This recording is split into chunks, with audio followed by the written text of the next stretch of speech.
अस्सलाम वालेकुम dear students, good morning. उम्मीद है आप सब लोग ठीक होंगे, खैर आफियत से होंगे।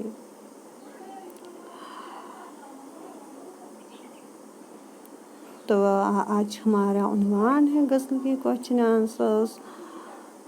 जो आतिश की गज़ल हमने कल पढ़ी, उसके सवालात आज हम देखने जा रहे हैं। उसका सवाल इस तरह से है,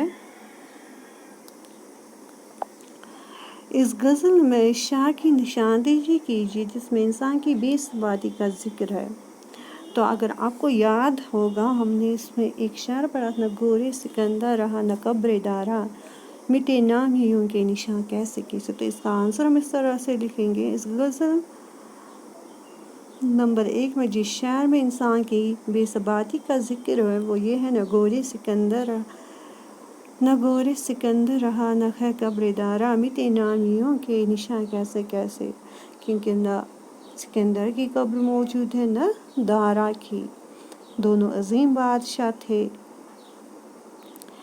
और हम देखते हैं कि जो भी ऊंची ऊंची हस्तियाँ, उनके जो ताकतवर थे अपने ज़माने में, आज उनके नामो निशान मौजूद ही नहीं है कहीं पे। और इसका मतलब है जो दुनिया है ये फना होने वाली है, यहाँ कोई भी चीज़ रहने वाली नहीं है। तो हमारा दूसरा सवाल यहाँ पे है, शायर ने गम व गुस्से व रंज व अंदवा हर माँ को अपने मेहरबान में क्यों शुमार किया है।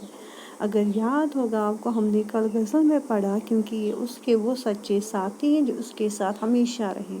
क्योंकि ये जो शायर आतिश है, उसकी जो ज़िंदगी थी वो दर्द भरी थी। हमने ऑलरेडी पढ़ा कि वालिद का इंतकाल, जब ये छोटे थे उनका इंतकाल हो गया, तो उसके बाद इन्होंने सिर्फ मुसीबतों का सामना करना पड़ा। शायर ने गम व गुस्सा रंज व अंदह को अपने मेहरबानों में इसलिए शुमार किया है क्योंकि ये सभी हमेशा उसके पास रहते हैं और कभी भी इसका साथ नहीं छोड़ते हैं। Okay dear students, Allah Hafiz. Thank you all for watching this video. Have a nice day.